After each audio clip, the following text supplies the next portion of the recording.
Over to you, David. Excellent. All right. Well, thank you very much, everybody, for having me here at the users group. And hopefully everybody can see my screen. I verified that earlier, so hopefully everybody is seeing this as well. So this is the Omaha Azure Users Group webinar for July 20, 2022. I'll briefly discuss the agenda, which is basically we're going to give a little intro. What I want to do is I want to set some context and I want to set the stage for what we're about to talk about. I know this is kind of an expanded version of what you guys probably talk about here at the group, but it's understanding how the industry is unfolding will really kind of tell this story really, really well. And that story is the integration between Azure, the extension of Azure through Azure DevOps, as well as Microsoft 365 or Office 365. And you need to think of these in terms of a single system. And what I'm going to illustrate today will kind of hopefully help make that story a little bit easier. So we're going to spend a bulk of the presentation. I hate decks. So well, we'll spend a little bit of time here, but the majority are definitely going to be inside of the demo. So a little bit about myself. I got 25 plus years experience of working in the enterprise, and the early beginnings started in network infrastructure, and it was LAN, WAN based. And then of course, technology changed significantly, and we went to data centers and then on into the cloud, which as the transition goes, and even today we have hybrid cloud, which is a mix of the data center, LAN, WAN, and or the cloud as well. Also, in addition to the networking infrastructure background that I have, did a lot of work in web and specifically applications within the business and enterprise. And the industry verticals that I have worked doing all of these types of things include 12 years of legal experience. I got 7 years of software and technology experience, specifically working for software companies, 5 years in aviation, and economic development and global foreign direct investments. These are all of the global governments and things of that nature looking to attract businesses into their areas. So 4 years there as well.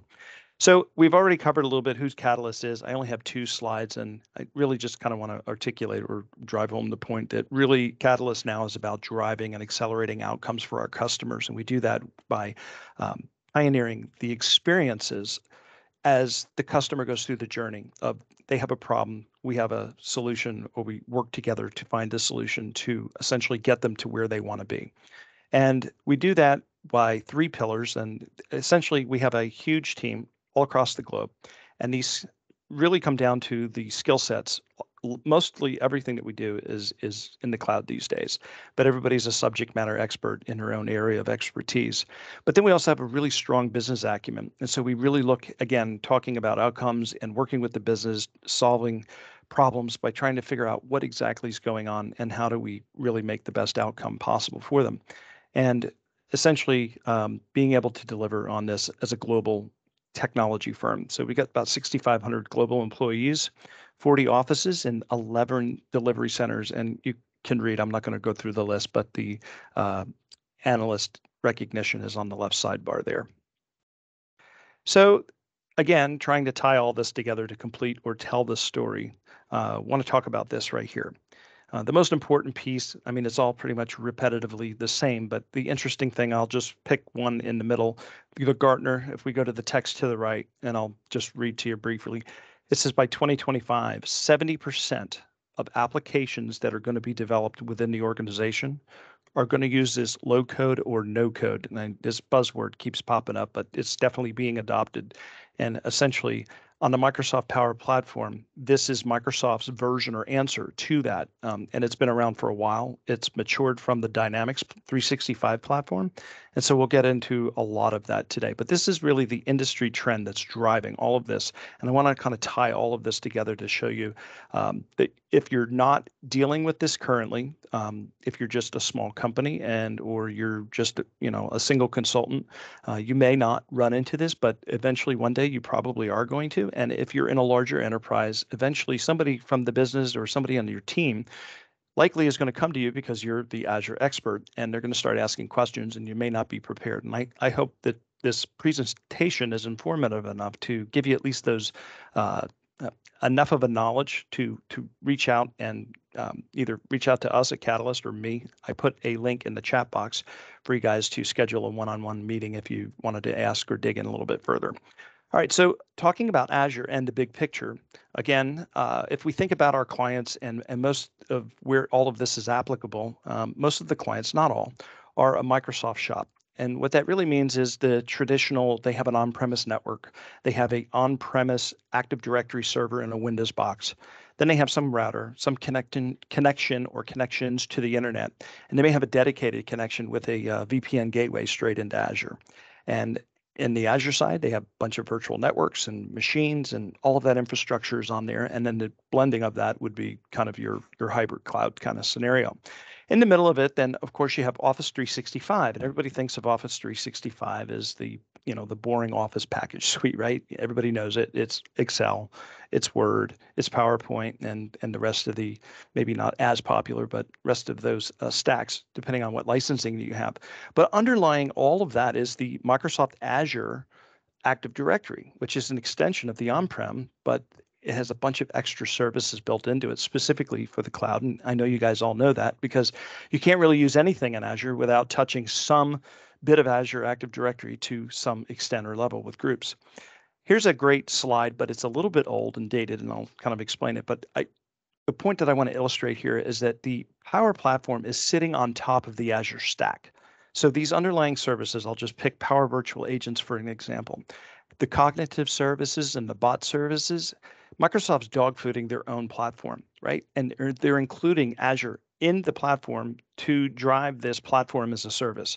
And so you see Power BI, which is for reporting and analytics, and you see Power Apps. This is for creating applications or the end user experience or UI UX.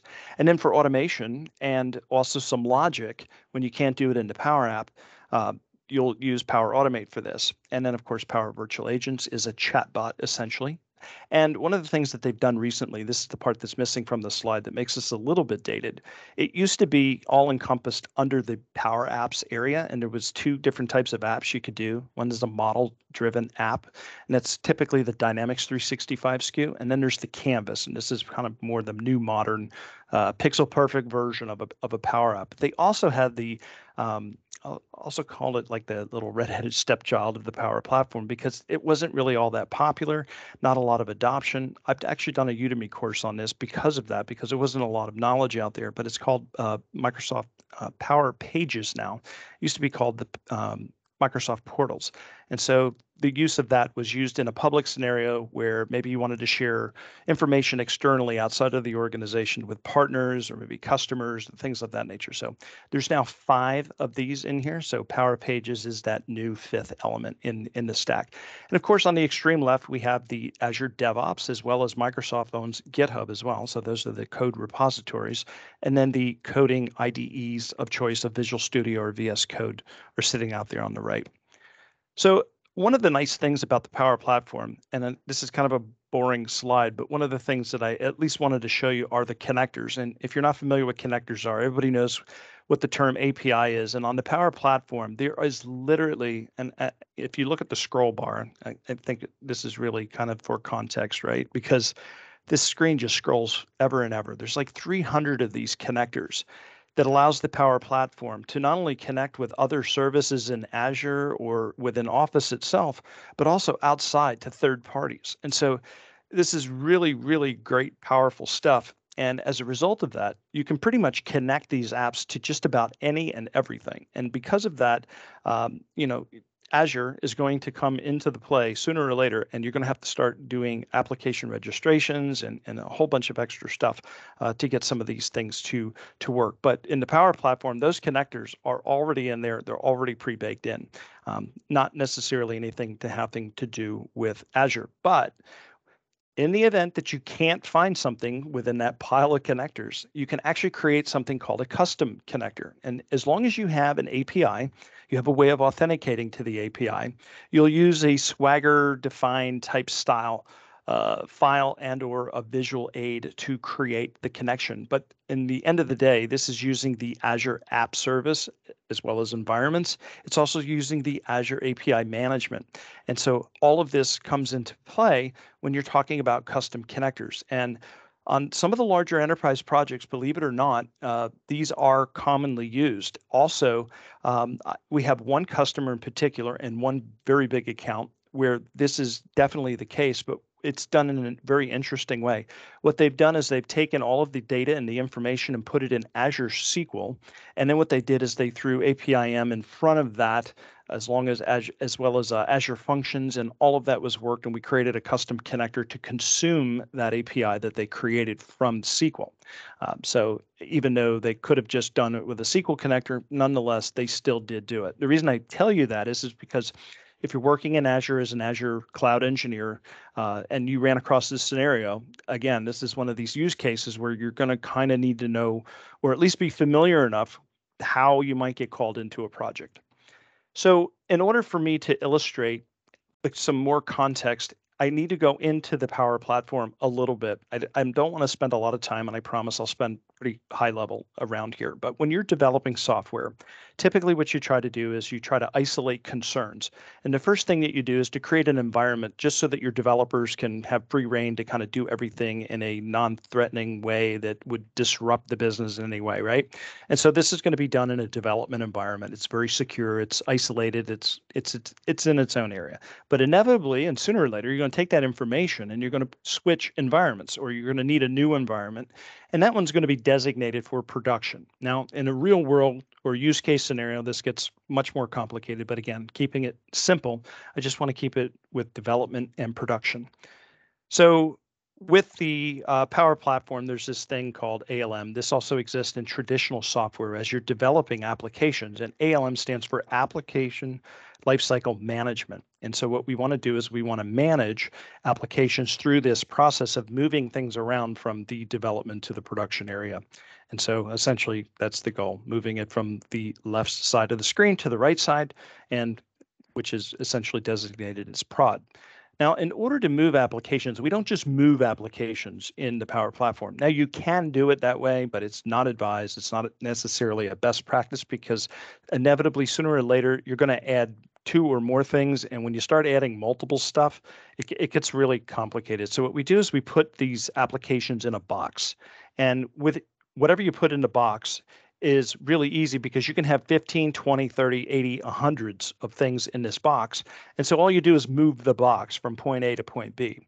It's a lot better than piecemealing, just the application, or maybe just the flow logic, and maybe just the chatbot and all the stuff that goes with it, right? It gets really crazy really quick. So we put these things in a box, and these boxes are called solutions. And so that's the nomenclature that is used in the Power Platform. So when you hear me say the term solution, just think of that box. And so what we have is a user that is going to take this box and move it from point A to point B. Now, it's very important to understand that the person who does the moving of this box, when the box is moved into the destination, that's the person that becomes the owner of all of the items inside of the box. And so that's very important from a security standpoint, because as we move through setting up each environment that you'll see me do here, we're going to have to go through the process of setting up this user account in both of these environments. And so when we start thinking about Azure Active Directory, we have user accounts in the traditional sense. I don't need to really explain that, because everybody knows what that is.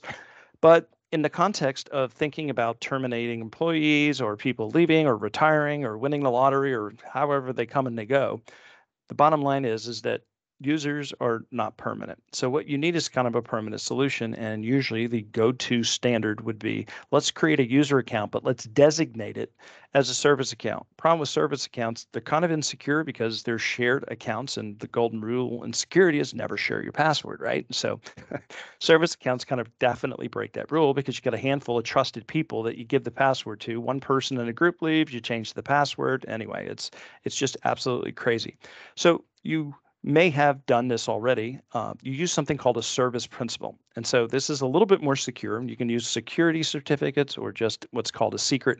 Essentially looks like a GUID. And that's what we're going to show, or what we're going to illustrate here. The problem is with that, it can be a little crazy to set all of this up with the Power Platform, but I got a really great PowerShell script that I'm going to show you, and you can go ahead and download that.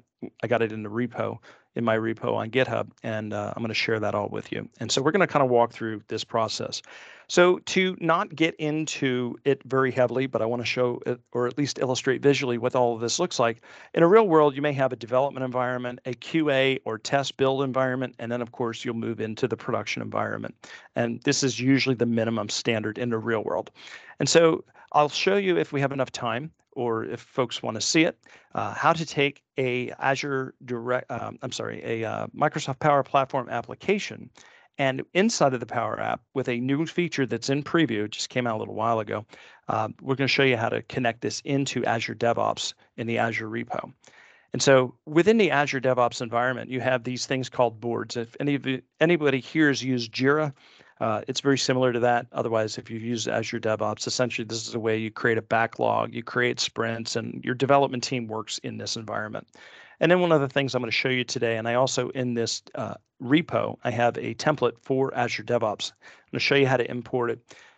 Going to keep the steps basic. You can make it more complicated by adding all of these other additional environments in there, but just kind of want to show you the big picture. And also something that's really easy to do, but we're going to show you how to wire these applications into Application Insights. And if you're not familiar with Application Insights, it's a nested service inside of Monitor, Azure Monitor. And so it's really easy. I have a Azure Application Insight environment already set up. And so all we're going to do is essentially just plug it in and point the app to it. So the telemetry will get ported over into that. All right, so it is now demo time. We're going to start doing the Power Platform environments. I'm going to show you a little bit around there. Then we're going to get into the scripts. I'll show you the repo that we have here for you, and I'll show you the handy script for automation. And then we'll get and dig into Azure DevOps, and you'll actually see us move a solution from point A to point B. All right, so with that being said, let's jump over, and I will grab this link here, and I will try to find the chat box window, and I will send this out so that at least everybody will have access to it. That way, if you guys want to grab a copy of it, you're more than welcome to do it. Okay, so this is the repo. Essentially, when you get there, just go into the code and you can either clone it or you can just download the zip file and unpack it. Now, I've already have it down here on my desktop. And so one of the things we're going to do is we're going to go into this create service principal script, and we're going to run this guy over here. All right, so before we do that, though, I want to take you into the Power Platform. And if this is the first time that you're seeing it, I don't want to spend too much time here because there's a lot of information to cover, but just so at least you can get grounded a little bit and understand what's going on. Remember those environments that I was telling you about? So I created 2 environments in my personal lab that I have here. And so I called it OAG for Omaha Azure User Group, and we have a -dev, and then we got that same prefix with production. And so one is my development environment and the other one's my production environment. And so if I close environments down and you switch them by just clicking on this thing and picking an environment, that's how easy it is to switch your environments. So under applications, we see that I have this app. What it does, how it works. I mean, we can do that if anybody wants to see it, but it's really not a big deal as far as the app goes. What I do want to focus on is the solution. So I'm clicking down here in the lower left corner of this left sidebar, and I have this is where all of my boxes are. And so I have one called HRPTO. And the idea is in this HRPTO, I have an app and I have a chatbot. And that chatbot is going to allow people to ask me on web pages, wherever I put or integrate the bot to. I'm going to say, hey, what's my PTO balance and that kind of stuff. And then the application is an app version of it that they can put on their phone or access in the desktop and kind of interact or ask the same things. And so if we look inside the box, you'll start to see what I was telling you about earlier. It can get really hairy really quick, but it's got a really great organizational structure. So I have 20 objects in here. And if you look on this sidebar under objects, you can see I have one application. I have 15 chatbot components, one chatbot, 2 logical cloud flows, and a connection reference. And I don't have any tables because there's nothing in Dataverse, which the underlying technology to that is, well, Azure SQL. And so this is my box, and ideally what we're going to do with this box is we're going to move it again from point A, which is the dev, into the production environment. So if we come over here to our production environment, we come over here to solutions. There shouldn't be anything in here other than the typical Microsoft boxes that is included with the default solution. And we don't have anything in there. Okay, so with that being said, one of the things that we need to do is jump over into Azure, and I'll take you into Azure Active Directory. Now, on this left sidebar, under the grouping of Manage, there's this thing called App Registrations. Now, one of the things I'm going to do is create an app registration. Now, I could just come up here and choose New, and I could fill out all of this information and go through the wizard. But then when I do all of that, I also have to make sure all of the API connection references to the Dataverse is there. And so it is a lot of work. And so I've tried to streamline that a lot. I've customized a script that I also found on Microsoft's page. So this is not my script all in its entirety. I did take and modify this from what was up there already. So to begin, I just want to sit here and run this one script that's in the directory. And with that being said, all I have to do is press enter. But before I do, I want to show you a little bit about the script. So if I do a dash, I realize that I'm assuming because this user group is in Omaha, everybody's domestic or local. But if you're not and you're global or you're working for a client around the globe, some of these options may be very interesting to you. So the first one is dry run. This will just allow you to go through the motions of doing this, but it won't actually create anything in Azure. It'll emulate that it did, but it won't actually do it.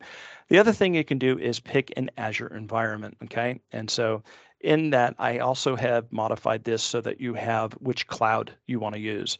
Okay, so you can actually pick which one of these.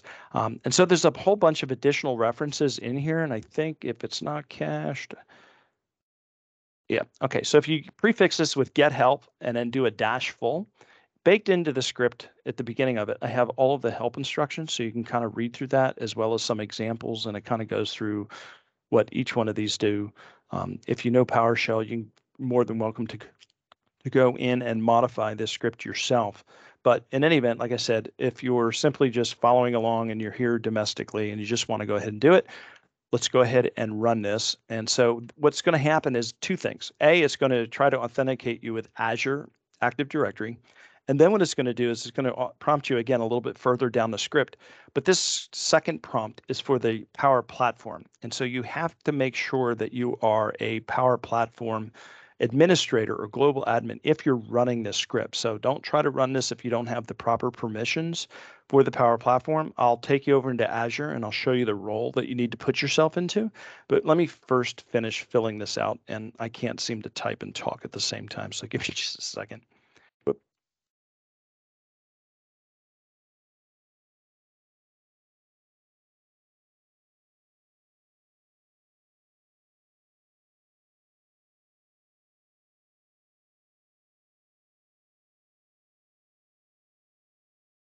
I think I fat fingered up. Yeah, I did.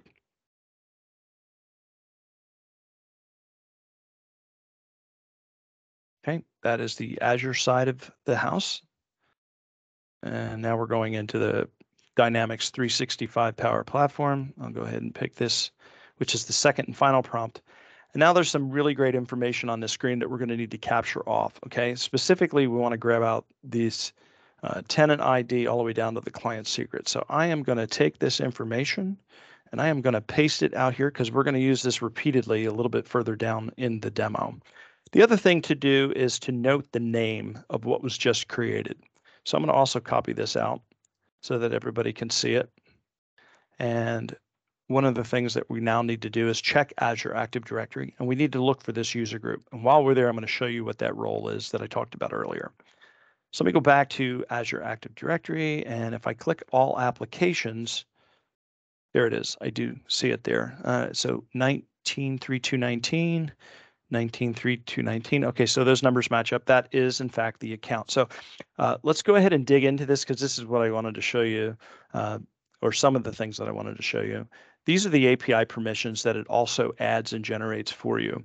And if you didn't know which API permissions that needed to be configured and set up, come on. Just refresh the whole thing. Hopefully my internet's not dying.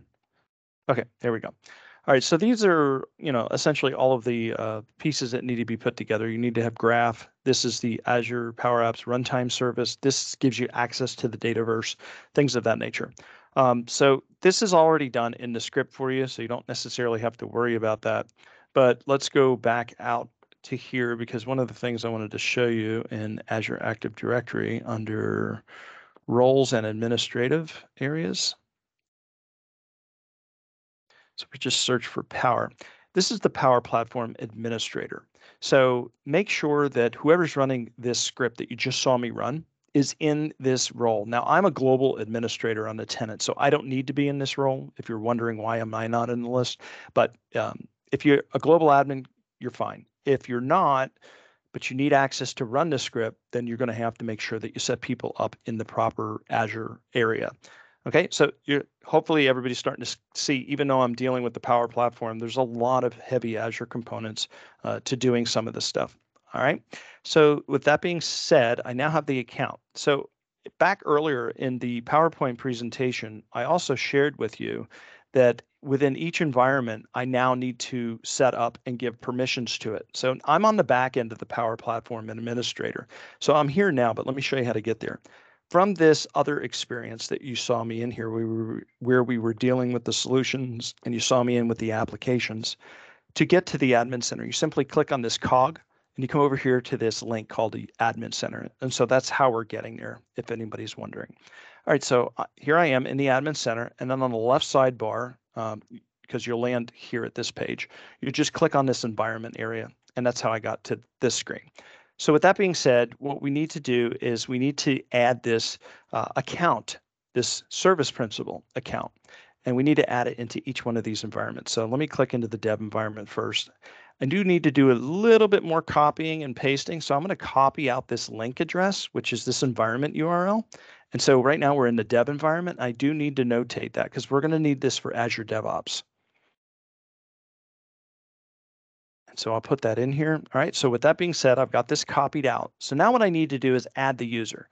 Now this is where things can get a little bit dicey or confusing. So remember earlier I told you about user accounts or still a user account, but designated as a, I'm drawing a blank here, a service account essentially. And so this is because people come and go in the organization. If you're dealing with that type of an account and you're needing to do this and you're not going to use the service principal, then what you want to do is you want to use this user. Okay, so you'll click on the see all under user, and then you'll just search the human being or the user account that's in Active Directory.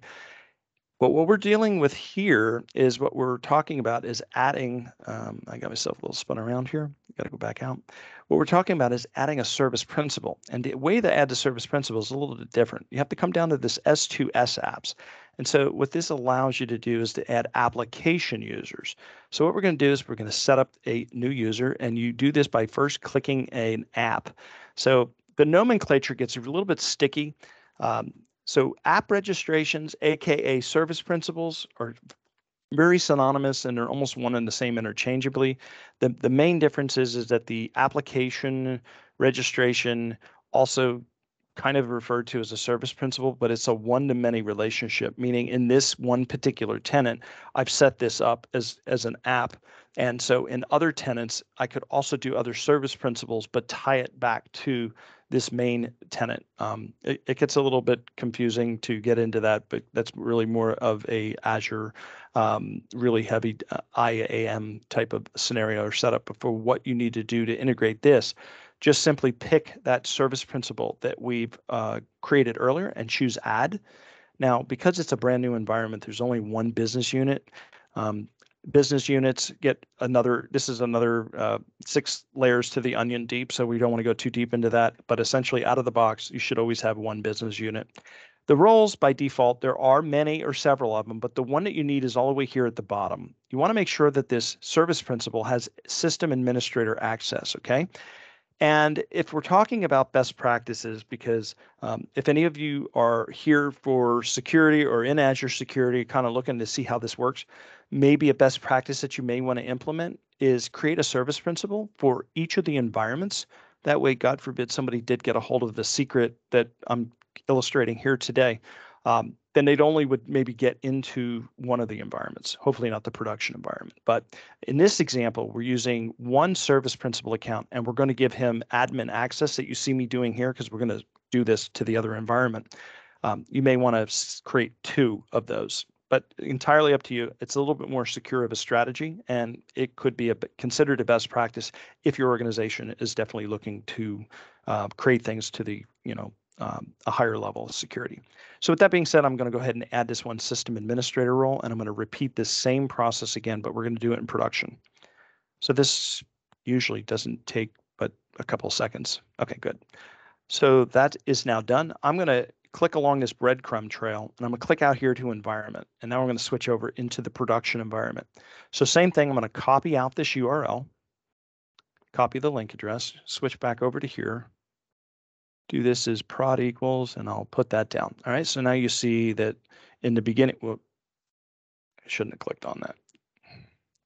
So in the beginning here, we definitely have two distinct URLs, one for dev and one for prod, because the back end and the front end looks almost identical. So just make sure that if you're doing this, you're following along and making sure that these are definitely different URLs. So now we have to finish setting up the security role. So we're, just to verify, we're still in prod.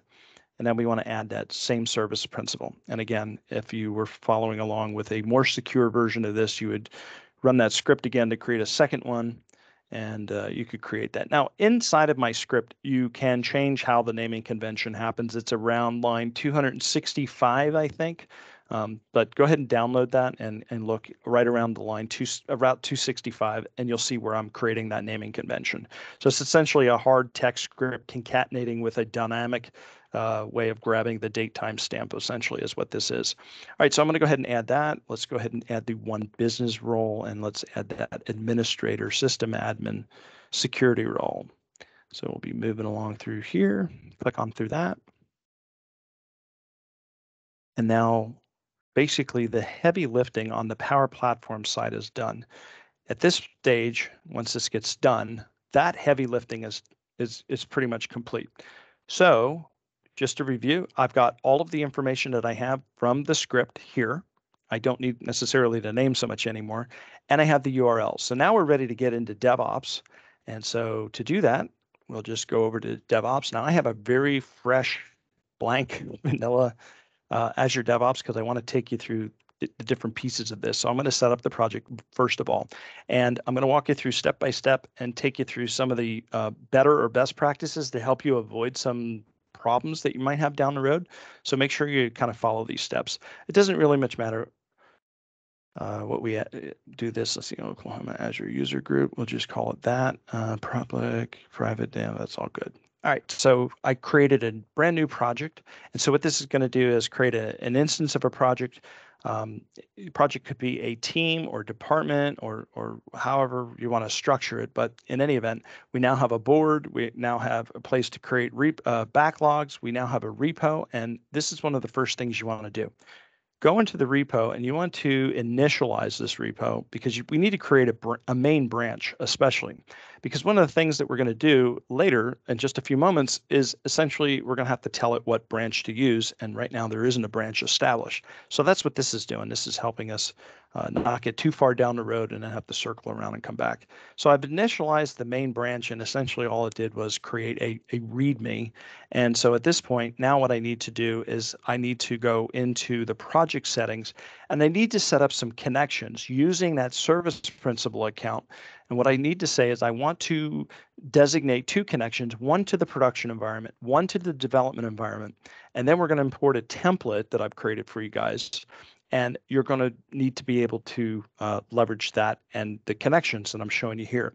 So before I do that, one of the things I want to take you away from, because when I was first learning Azure DevOps, and I'm assuming you may be not familiar with it. If you're not, when you get out to the organizational level, there's the contextual organization settings link at the lower left corner of the screen.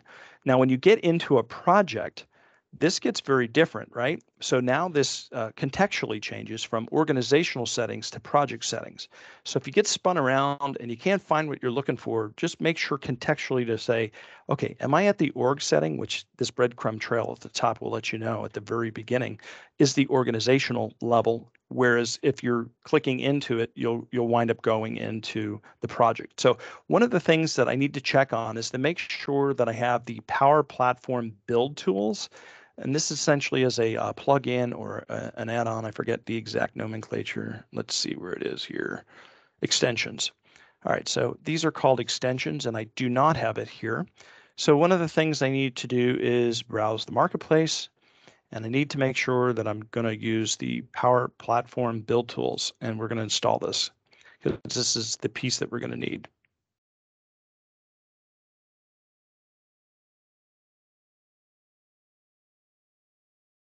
Oh, there it is right here, this little icon, top left. So I'm going to go ahead and click it. As you note, it's free, so you don't have to worry about having to get approval for that other than maybe whoever's running the Azure DevOps admin, they may need to approve it or go through some process or whatever. But the good news, it's owned by Microsoft. It's been vetted. It's safe. I've used it, I don't know how many times by now, but it's a pretty decent tool. Now, there is another guy out there that made something very similar to this, but I'm showing this particular tool because it works pretty well. All right, so we're just going to go ahead and install that on the organizational level. This is everything that I believe that I need. Okay, good. So that's there. Once again, I'm going to go into organizational settings because I don't ever trust anything. I always like to make sure that everything is, in fact, installed in the way that it's supposed to be. So looking for my extensions. Yep, okay, so it's there. Good. All right, so let's go back out to the beginning. And I'm going to go into my project. And now we're going to go into the project settings. And all of that information we copied off into that text file or that clipboard, we're going to use it here. So under project settings, we need to set up the connections. Okay, so this is going to be, where is it? Pipeline service connections down here. So under pipelines is this service connections at the bottom. So I'm going to create my first connection. And if you type here at the top power, this will filter everything down to this. And this is from that Power Platform build tool extension that you just saw. All right, so here is the server URL. And if you haven't seen any of this, this is one of the reasons that I show this in a couple different webinars and do a couple different training. I have this also on a YouTube channel, very similar to what we're showing here with a little bit more detail with the Power Platform command line interface, but we're only showing Azure DevOps here. And so one of the things that we need to do is establish this development connection. So this is the URL to that platform. So we're going to pop this in here, and I always remove that back trailing slash. Now we need the tenant ID, the application ID, and the secret. And this is all here. So here's the tenant ID. Be very careful not to pick up any trailing or ending spaces or slashes or things of that nature. So I always go to the home and go to the end just to make sure that nothing's there. If this was programming, I'd use that trim function to make sure that we didn't have this problem. See, I'm always grabbing something wrong here or wonky. All right, so that's done. We're going to grab the application ID. I just broke my rule without testing it, but I'll circle back and make sure I don't have any spaces. So nothing there, and let's go home. Okay, that looks good. And you can't really tell here, but let's just double check. Visually, I didn't copy anything over, so I think that's fine. All right, so this is going to be our dev environment. I'll just nickname it dev to make it really easy. And under security, I'm going to grant access permission to all of the pipelines. Right now, we're only going to create one pipeline, but maybe you have more than one that you're creating because you have more than one environment. Make sure you go ahead and check that. All right, now we're going to repeat the same process one more time, except this time we're going to do the production environment. So I apologize when everybody's sitting on the webinar. Normally in a YouTube video, I just kind of fast forward through this, but because we're doing this live in a webinar, unfortunately, I don't have any way of speeding up reality. Although some days I wish I could do that, right? And then at the same time, we don't have enough hours in the day to get done what we need to get done. So it sounds like an oxymoronic statement if I've ever heard of it. So, all right, app ID, that looks good. Final secret. Copy this out. All right. So it seems like for all the automation we got so much work and setup, right? So prod, and that is checked. We'll hit save. Okay, with all that heavy lifting done and all of the setup done, well, the infrastructure side of the setup, right? This is everything to get Azure DevOps done. All right, so now what we need to do is come over here to this little lab looking beaker. And this is where the test plans are. And just above that is the pipeline. And so we want to click into the pipeline. So now we're going to create this first pipeline. But rather than have to go through and watch the paint dry, I can accelerate a little bit with this accelerator. So one of the things that I have for you, I told you, as a script. So back here out to the root, I have this Azure DevOps folder. And inside of here, I have this JSON file. And in that JSON file, this is what we're going to use to upload a pipeline. So click on this vertical ellipsis and choose Import a Pipeline. And we're going to browse to that folder on my desktop. So C, repos, Microsoft Power Platform, DevOps, and then my JSON file. And we're going to choose Import. Now, very carefully, don't touch anything on your screen because there's a couple of different settings here and things can change and you don't want them to change without knowing what's going on. But before I go clicking or touching anything, I am just going to move the mouse. So in this center area, see where this says pipeline? Underneath it, it says get sources. We're going to work from the top down. There's some very minor little settings that we need to make. And I also need to take a little bit of time just to kind of explain how all of these pieces work together and what they're going to do. So let's click on pipeline. And so you'll see this agent pool. Now, if you are getting into Azure DevOps for the first time, you do not have Azure DevOps set up. Unfortunately, you have to send an email to Microsoft asking now for you to have an agent pool for free. It is free, but you have to request it now. They don't just allow you to create it. I don't know what it is. Maybe some resource constraint or something there. But in any event, it's a bit of a pain in the neck, but they are pretty quick. It only takes usually about 24 to 48 hours for return time. At least that's been my experience. So go ahead and request that. And as soon as you do, then you'll have access to deal with this agent pool.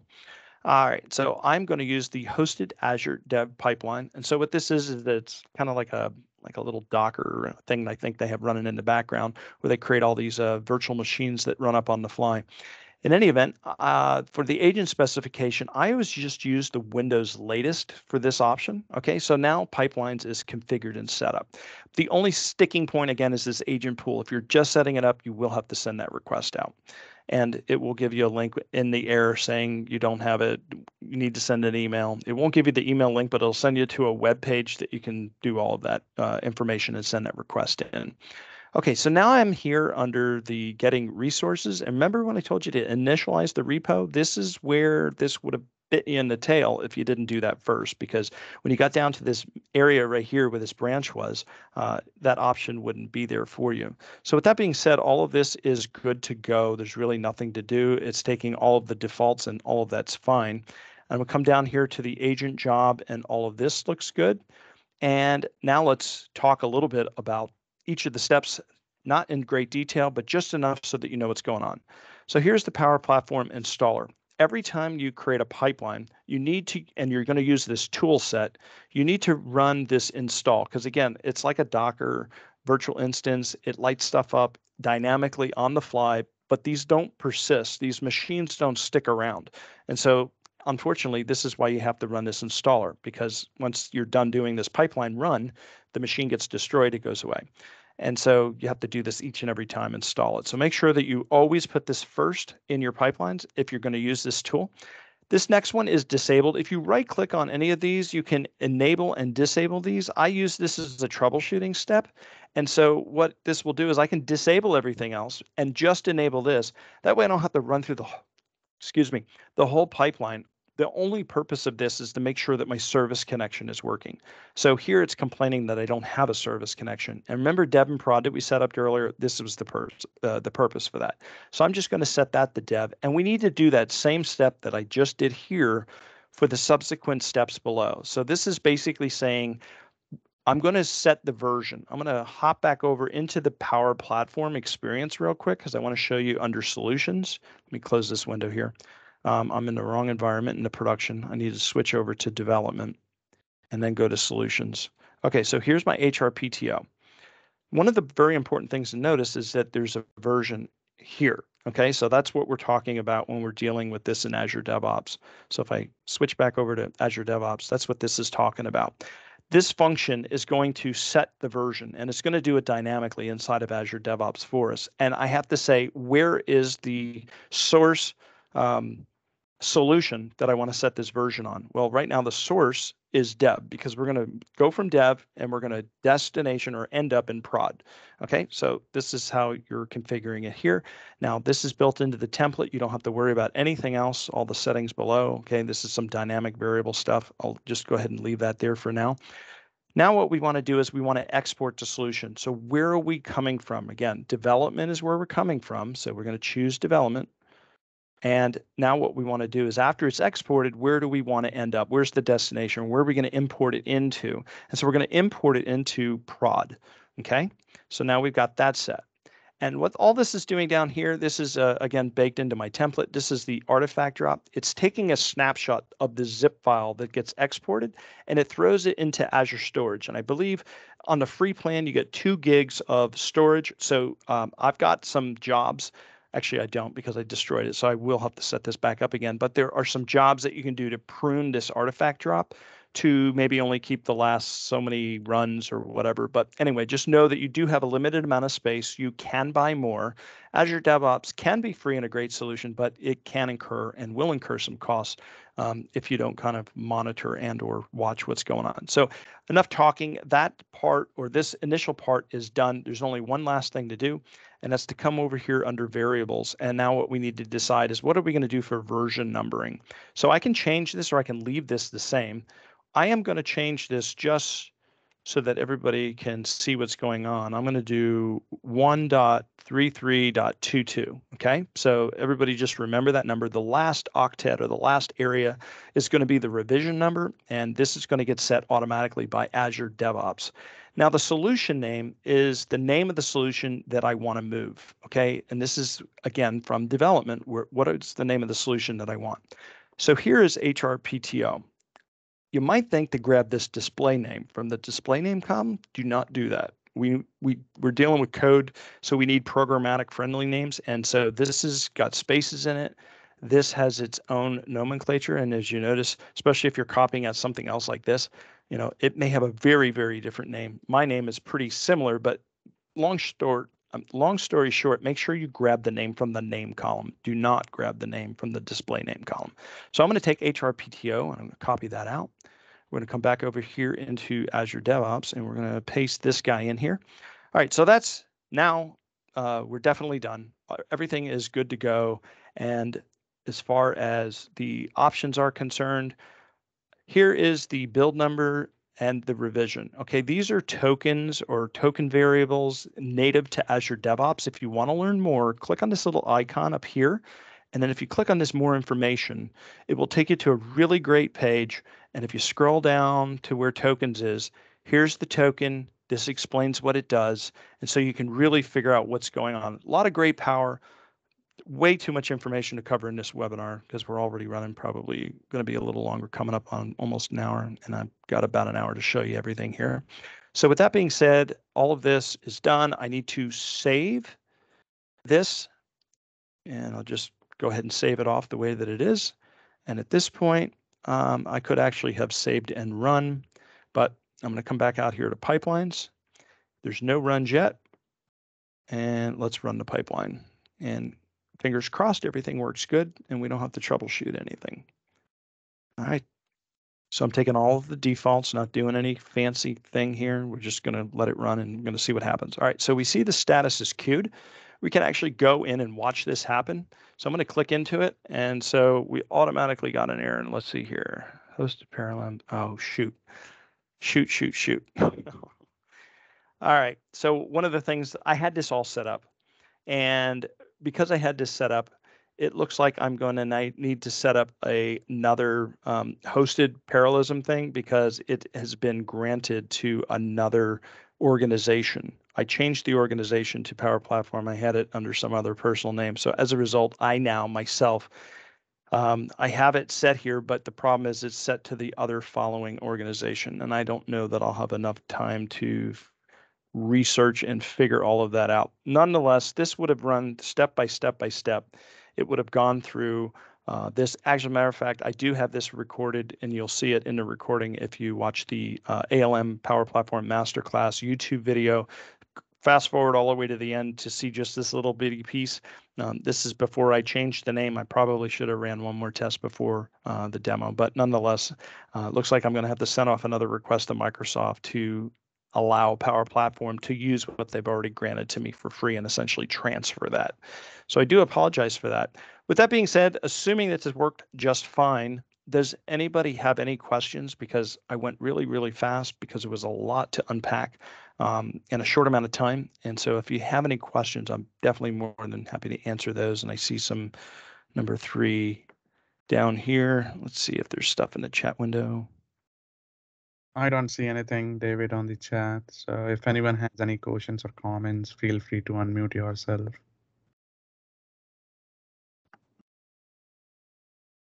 Yeah, I have a quick comment. I work with David here and with Concentrix, and it is amazing how much knowledge he has shared. It is a wealth of information that he has gained, and truly appreciate his sharing with the rest of the technical community. And thanks so much, David, for doing that.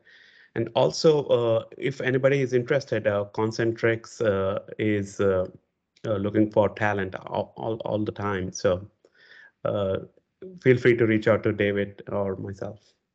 Thanks.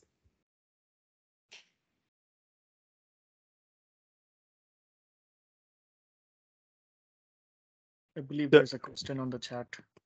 Mike is asking about where the credentials are stored for the service principal, and are they retrieved dynamically?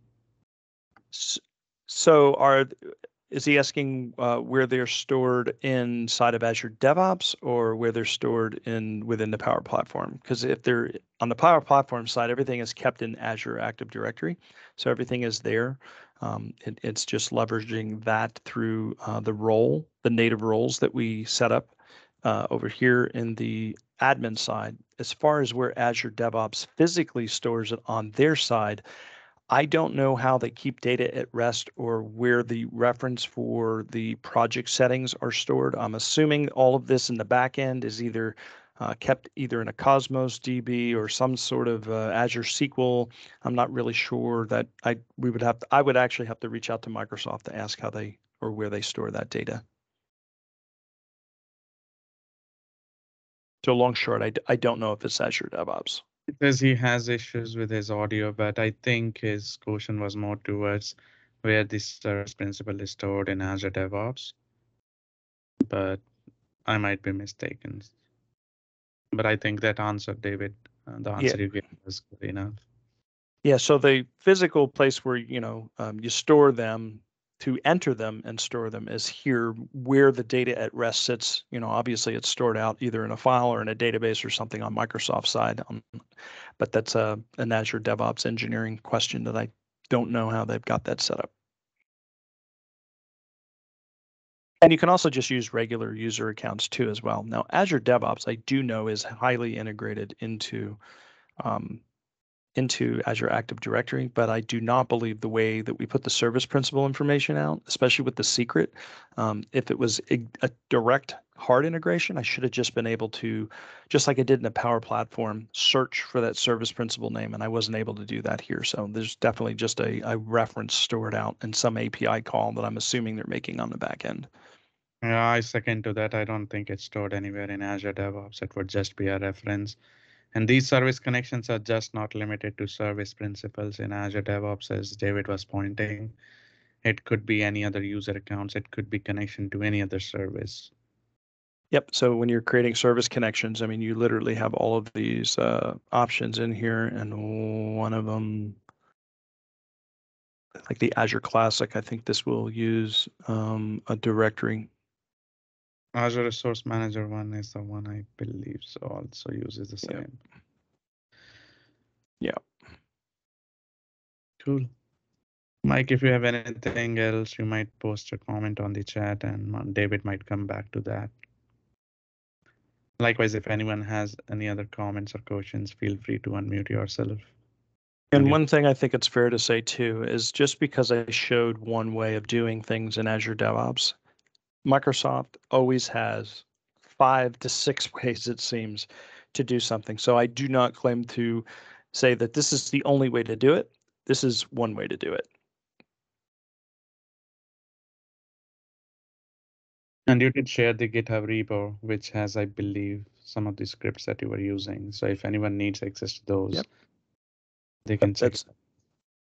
And if anybody here is on the call, not working with Concentrix, but is also working within Microsoft and is a partner, I don't know if anybody is in that capacity. One of the projects I was working with for the folks at Microsoft was the Power Platform, or it's called the PAL. It's the trying to think what the acronym is. Partner Admin Link. And so if anybody's dealing with the Partner Admin Link, that same script that I have here within the Power ALM side, it's the same script, but I added a little bit of extra code to do the PAL association to integrate into that. And that's down here under the Microsoft PAL. So again, it's the same script that you see over here, except it also adds in an extra component of putting in your MPN ID number, and it'll do the PAL association to the service principal. Again, if anybody's got any questions about PAL or Partner Admin Link, go ahead and drop me a line. I'm more than happy to meet with you one-on-one to discuss that further and run through like a little demo and show you the script.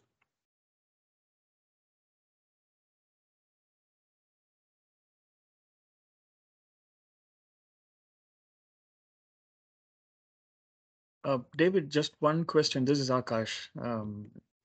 So we have this concept of CI pipelines and CD pipelines that we usually do within Azure DevOps. So the CI takes care of the build process, unit test, and then creating the package, right? And then the CD takes care of the release process to different environments. So in this case with Power Platform, the package is nothing but the solution that can be moved, right? It's basically a solution zip file, right? Do you think you would follow the same process here, like the CI pipeline would take care of creating the solution zip file, and then the CD pipelines would take care of the release to different environments? Is that how you would do it? That's one way that you could do it. The problem when you start getting into low code, no code, and trying to apply typical or standard development practices, there is inevitably bumps that happen along the path. And so to answer that, I would have to say, depending, because in a solution, right, it's not just an application. It could be an application flow. There could be connection references. There could be an actual custom connector. There's a bunch of things that you can put in that box. And as a result of that, it doesn't fit in that standard or traditional type of setting. So if you're looking at the experience of, and I'll just jump into this app into a editing mode. So as a person is sitting here in the Power Platform and they're developing stuff, they're writing Excel-like functions if you've never seen the Power Platform. And this is a Canvas app. Again, there's the portal and there's the model-driven app, which is like a Dynamics 365.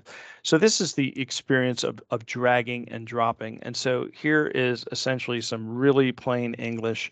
You can get into some more, complicated or esoteric formulas.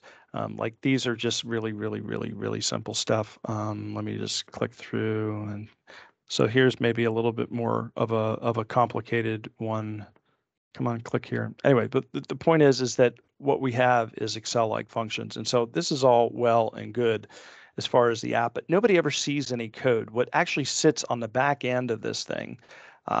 So one of the things I can do is I said if we had enough time, I'll try to do this as quickly as I can here. Let me back out to. We have 20 more minutes, David. Okay. Great. So let me come over here to repos. I've got that. I'm going to come over here to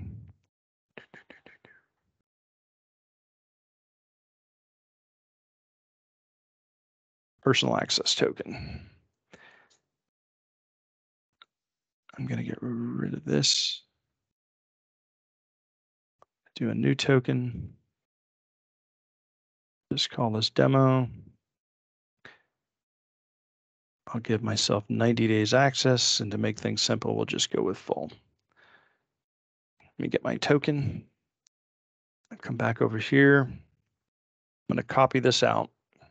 It's still on my clipboard, so that's good.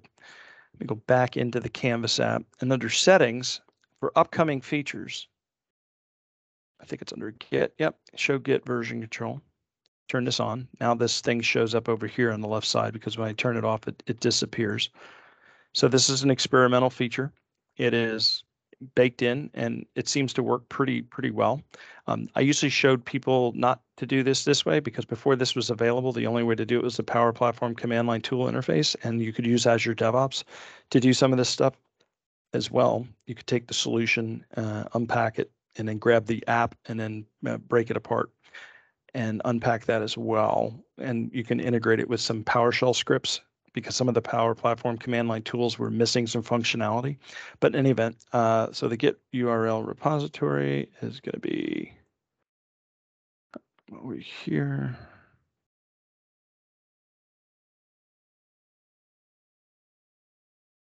I believe that's it.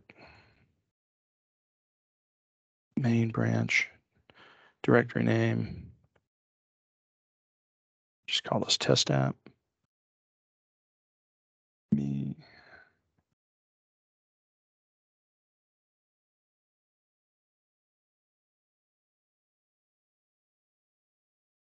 It doesn't look long enough.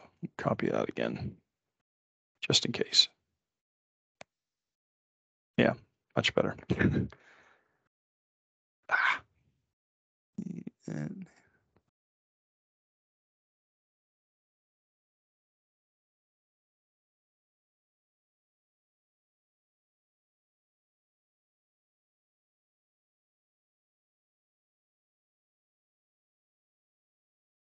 that is the right username. I did something bad.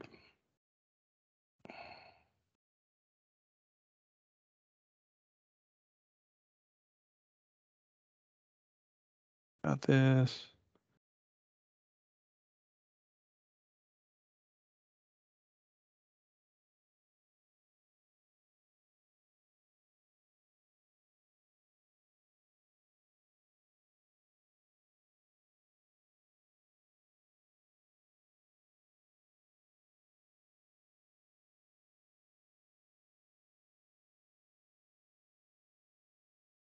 Oh, nothing's wanting to play nice today. Azure DevOps Power Platform learning. I wonder if it has to do something else with what I did. I should have never blown away that organization and recreated it. There may be some security settings that I need to turn on in Azure DevOps because that also is working as well. All right, so I'll have to troubleshoot that and get back to you. Anyway, so the long short of what this looks like, I don't unfortunately have any way of showing that to you other than doing it this way. Let's cheat. I'll just do save. Under save as, we'll choose this computer and it'll download the MS app file.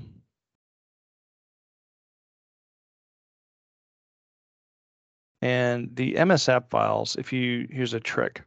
You can use the Power Platform command line interface, which is what I totally suggest that you do. And when you do that, what'll happen is it'll unpack this file, which is really nothing more than a zip file. So if I just rename the MS app to zip, I can now get in and see what's actually inside of that file. So this is actually all of the underlying code, what has to do to make up the Power Platform application. And really all this is a collection of configuration files. The entire platform and the hard code, the actual code, is inside of the platform. But all of the activities, all of the objects, all of the things that you do, all of this is kept in these JSON and YAML files. And it's essentially just configuration files. And so anything that you pop in the screen, they're really nothing more than configurations. And so pro devs can actually get into this with Visual Studio Code, and you can go through it and just launch this up, and I think Visual Studio Code is going to pop up. And at this point, I can format my document, and so I can actually see, and modify whatever's, in the JSON. And so pro devs can go ahead and change it this way if they don't want to go ahead and use the traditional, Microsoft Power Platform GUI or make.powerapps.com experience. They can actually go ahead and edit and write the code. And when that integration is done, one of the nice things that happens into your app is that you get an extra icon, and that icon will sit right up to the right side of the stethoscope, and it looks like a little recycle icon. And you go ahead and you click it, and what it does is it does a push and a get. And so if a pro dev was behind the scenes doing some code updates and you pressed that little recycle button, you would now be working in this experience, or the the GUI IDE version, and you'll see all of those latest changes. The problem with doing it in the pro devs really need to understand the configuration files and the JSON, because the IntelliSense isn't there just yet for this, because this is all really fairly new. Up until about a year and a half ago, there was really no way to get into these apps. The only way you could deal with them is just literally what you see here on the screen. So Microsoft's done a fantastic job in converting this into, or at least making this accessible to the pro dev teams that want to just get into that low-level code, want to get into the CI/CD. If you're talking about just apps, then I would say yes, that's probably something that is not necessarily a bad idea and would fit nicely into the traditional CI/CD model. But when you start getting into these other non-traditional development things like custom connectors, connection references, maybe some Power Flow, Power Automate things, the question gets really complicated, because you kind of got to do it on a case-by-case basis and make sure that you don't have anything in the solution that may not work to the best, and some things you actually don't want to edit outside of whatever Microsoft set up to go ahead and do that, because the chances of it breaking are going to be probably pretty high, and there's no safety net for you to test that without putting it into another test environment. And if you're going to do all of that work, why not just work within the GUI anyway? So just probably create more work for yourself. David, my assumption there is that the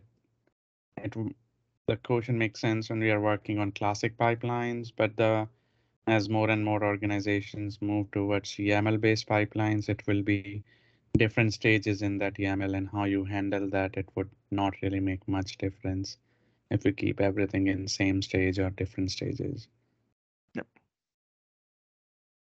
Yep. Yeah. Thanks, David. And the more we dig deeper into the those apps, we are taking away the benefit of being low code, being able to build it quickly and deploy them quickly. So yeah, there's a catch that needs to be taken case to case, like you said. Yep. Thanks for going through the details. Sure. Yeah, not a problem. One of the things I would look at too is for some of those fringe cases or things that aren't going to work, I would identify those with some change management practices that you normally do, and then put a strategy around what goes in which solution. So maybe keep things in a traditional solution that can play nicely, and things that don't fit in that paradigm, maybe do a second solution. So it's just approach and strategy maybe on how you approach the ALM within that organization, depending on what their needs might be. Any other questions that we have? I don't see any. Okay. Excellent. Well, I definitely appreciate everybody sticking with it. All right. Thank you so much, David. Now you see how this works. Great. I guess we lost some of your audio, but yeah, thank you so much, David. This was a wonderful session. I hope everyone enjoyed it very well. And with that, I would like to thank everyone who joined us tonight for this session, and thank you to our sponsor Concentrix for sponsoring the meeting. With that, I will go ahead and stop the recording, and we can have our raffle for tonight.